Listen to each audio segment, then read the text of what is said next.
சாய் பக்தர்களுக்கு என் அன்பு வணக்கங்கள். ஓம் சாய்ராம். என் அன்பு குழந்தையே, சாயப்பா, என்னுடைய வாழ்க்கை புதிராகவே இருக்கிறது, புரியாமல் நான் தவிக்கிறேனே. எப்பொழுது என்னுடைய வாழ்க்கையில் நீ மகிழ்ச்சியை தருவாய் என்று மனதிற்குள்ளேயே நீ பூட்டி வைத்திருக்கிறாய். உன் ஆசைகளையும் உன் கனவுகளையும் நீ பூட்டி வைத்து கொண்டு என்னிடம் கோரிக்கை வைக்கிறாய். சாயப்பா, என்னுடைய வேண்டுதலை நிறைவேற்றி தாருங்கள் என்று நீ மனதார சொல்கிறாய்.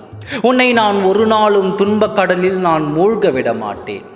யாராக இருந்தாலும் அவரவர் குறைகளை தீர்த்து நிச்சயமாக அவர்களை கரை ஏற்றுவேன்.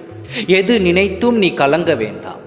யாருடைய வாழ்க்கையில் துன்பம் இல்லை என்று நீ நினைத்து கொண்டு இருக்கின்றாயோ அவர்களுடைய ஆழ்மனதையும் உள்ளம் குமுறல்களையும் நீ கேட்டால்தான் தெரியும். வீட்டுக்கு வீட்டு வாசல் படி என்பார்கள், எண்ணம் போல் வாழ்க்கை என்பார்கள். இதையெல்லாம் சாதாரணமாக சொல்லவில்லை.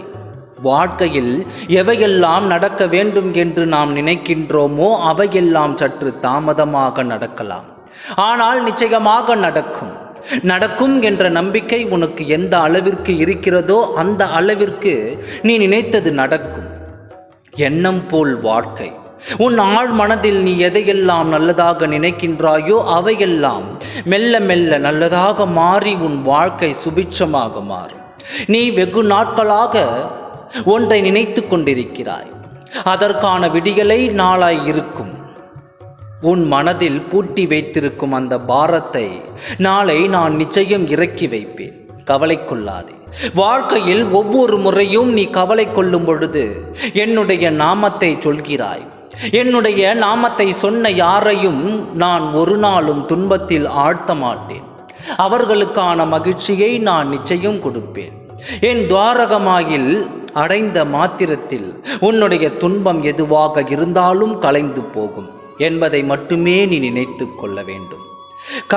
கார்மேகம் எப்படி இருக்கும் என்று நினைத்து பார். நிச்சயமாக உன் வாழ்க்கையில் இனி மகிழ்ச்சியான மழை பெய்ய போகிறது. உன் மனதார இதை கேட்டுவிட்டு எது நடக்க வேண்டுமோ அது நடக்க வேண்டும் என்று நினைத்து கொண்டு இன்று உறங்கு. நாளை விடியலில் அது நிச்சயமாக நடந்தே தீரும். ஓம் சாய்ராம். நன்றி, வணக்கம்.